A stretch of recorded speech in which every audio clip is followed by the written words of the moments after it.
you are doing cold therapy wrong. Even if you've done ice bath, if you've done cryo, if you've done ocean swim, I can tell you categorically that you are not maximizing the benefit you should be expecting from cold therapy. I'm going to tell you why that is, what you can do about it, and I'll show you what you can actually do or change to actually maximize the benefit. Welcome to Executive Warrior Academy, where we show you how you can work less and achieve more, be completely effective, and take your effectiveness to the level of limitless. That's what we're here to do. And cold therapy is awesome, right? A lot of high performers use cold therapy. Everybody's talking about it. Tony Robbins doing it. Win Harvey is doing it. All these celebrities doing it. All the sports people, they're doing it. But do you know that if you're not doing it right, you're not getting the benefit, the full benefit you expect to get. And this is really important because the majority of my clients who think they are actually doing themselves a favor by putting themselves through the pain of getting cold adapter and doing all that cold therapy, they're actually not maximizing the benefit. And there's so many things where people go wrong because of myth and misunderstandings. And this is why I want to help you bust some myth, and so that you can maximize the benefit you get from cold therapy and be more effective in generating the outcome. Most of you have heard of cold therapy, and some of you might have even tried cold therapy.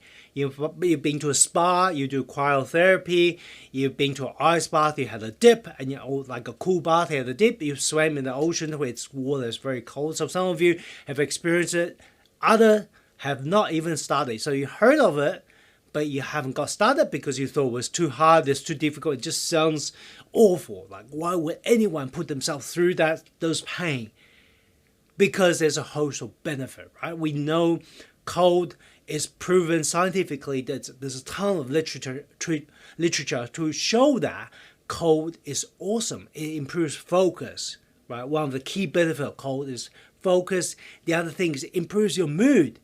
It's actually being demonstrated to be potentially more effective than certain type of drugs. Right? Improves mood, improves your ability to fight off disease, so it improves immunity. It actually improves your ability to tolerate cold.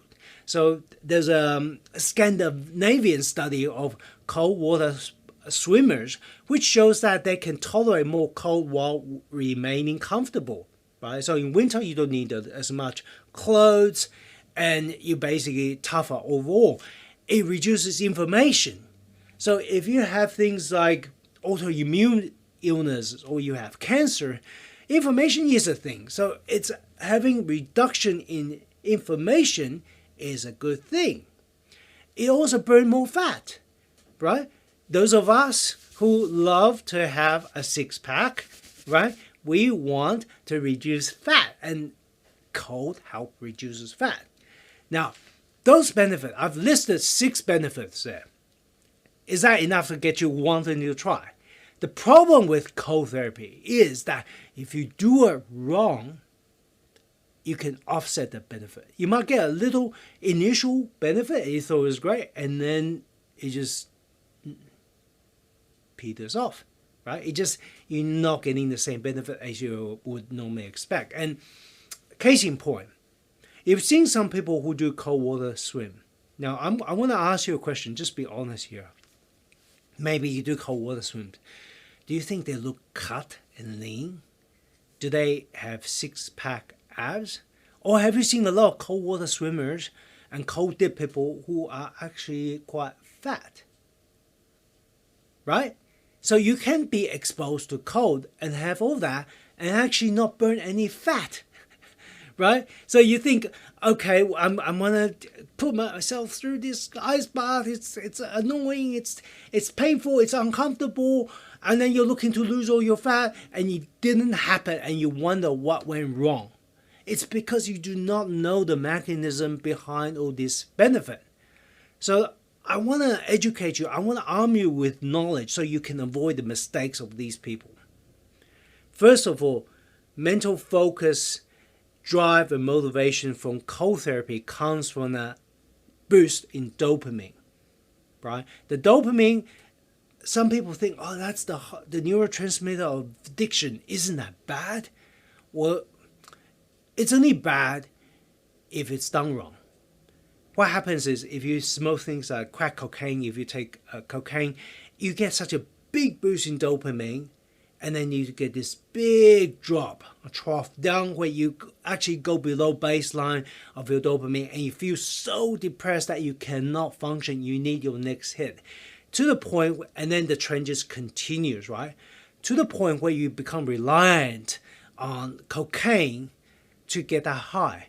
And if each time you need more, and nothing brings you pleasure anymore, because dopamine is actually pleasurable. It's your motivating factor, right? That drives all motivation, whether it's achieving a great, building an awesome business, or getting, mastering cooking. It doesn't matter what that motivation is, but the dopamine is a powerful driver.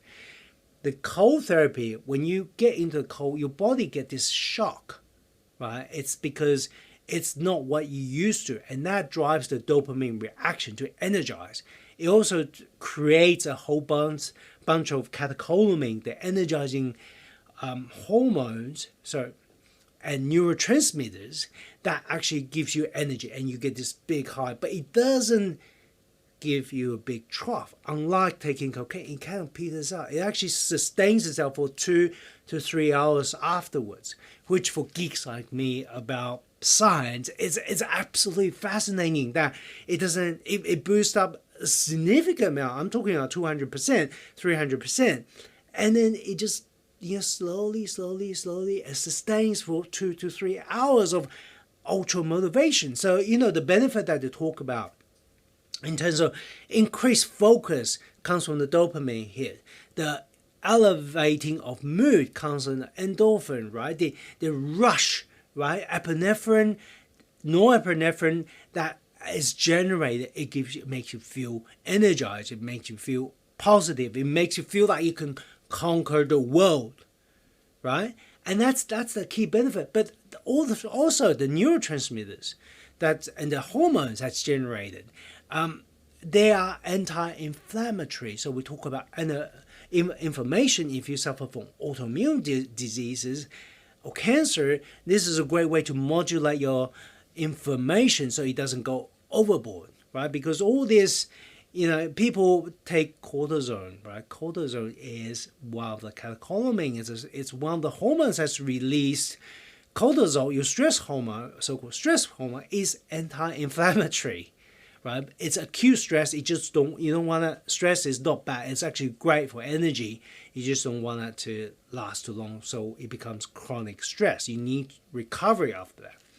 But having said that, the benefit of all hosts of cold therapy comes primarily driven by the shock, right? By this,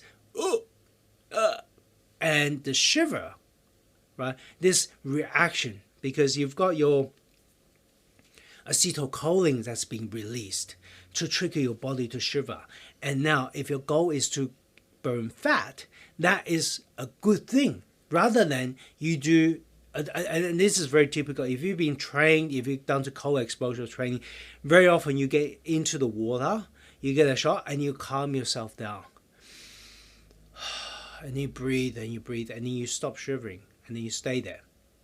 Well, the whole point, I just said, of burning fat, right? If you want to burn fat, is actually triggered by shivering, because shivering is the signaling molecule, right? Acetylcholine getting released to contract, relax your muscle. That is what burns the energy. That's what burns fat. And that is the mechanism for stimulating brown fat production. So brown adipose tissue.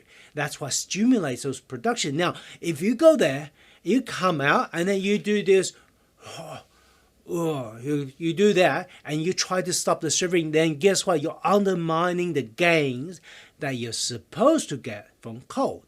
So this is where people go wrong. They think, okay, benefit 1, 2, 3, 4, 5, 6. Cool. If I just don't do the cold, I get the benefit. No, you have to understand the mechanism behind the cold, right? The whole point is you do need that shock to get the benefit, right? So I'm now, to a degree, if you have heart problems, see your doctor, check it out, right? Because if you get too much shock, you can get yourself killed. You can have a heart attack. So warnings out there, okay? Make sure you talk to your doctor. Don't just go and push yourself and jump into a 2-degree lake. I'm talking Celsius, by the way. I don't know what that is in Fahrenheit, but like close to freezing temperature. Do not do that, okay? Get yourself checked out. So that's the mechanism. Is this acute shock where it that's what creates these hormones. Now, if your goal is mental resilience, mind over matter, that might be good, right? That might be a case where you do want to learn to bring calmness in adversity, in cold, in this challenge. It depends on what effect you're trying to do. Fat loss, you do want to shiver. And if you stop shivering, get out of the bath, then jump back in. And you will start to shiver. Let it shiver. Do not stop it. If that's your goal, to burn fat, to create more brown adipose tissue, you do want to let it go, right? Then you jump back into the bath for a couple of minutes and you come back out. You shiver some more. Okay, so that is what it is. If you want to do it correctly, you want to lose fat, you want to be lean and cut, you need to shiver. If you want to have this energizing hormone, it needs to be cold enough for you to feel that, right? If it's not cold enough for you to feel that, you're not going to get the benefit, right? Because you might be adapted to that cold temperature already. So you jump in, you're just like, within a second, you're settled. Then you're not getting the same hit anymore. And that's where you might think about increasing duration or reducing the temperature, getting some ice, cooling it down further. There's different ways of doing that. And this is why I want to share this with you. A lot of my clients think I've done cold, I've done it once, or maybe they're not even doing it frequent enough, right? And study has shown that you probably need to do about 11 minutes over the space of a week to actually have a benefit. So if you do it once a week for a minute, I think it's good experience. I'm not trying to discourage you from doing that. But in terms of the adaptation you're going to create, it's probably minimal. It's like me going to the gym. I can lift the heaviest weight once and then walk out. And I expect to look like Arnold Schwarzenegger. Right? That is unrealistic expectation. Is that a good thing to go to the gym and do that? Yes, because from a habit perspective, if you can you've done one, you're more likely going to do more. And that's the science of effectiveness, of getting yourself to a situation where you're just going to do more anyway. And you can create new healthy habits doing that. But in terms of getting an impact, what I'm trying to say is frequency matter. The amplitude, the how high, how low the temperature, the shock factor it does matter. And the mechanism matters. Right? If you want to lose fat, you want to be cut and lean, you need to shiver. You don't want to stop it. If you want to have mental resilience, yes, you can calm yourself down if that is your goal. And this is where you need to be conscious of what effect you're trying to achieve through cold therapy so that you can get the impact you expect and the benefit. All right, that's enough of me talking. If you have any questions, let me know. If you haven't subscribed, why bloody hell no? If you want to be truly effective, subscribe to this channel now. I'm going to share with you everything I know about how you can work less and achieve more. I'll see you guys next time. Take care. Bye.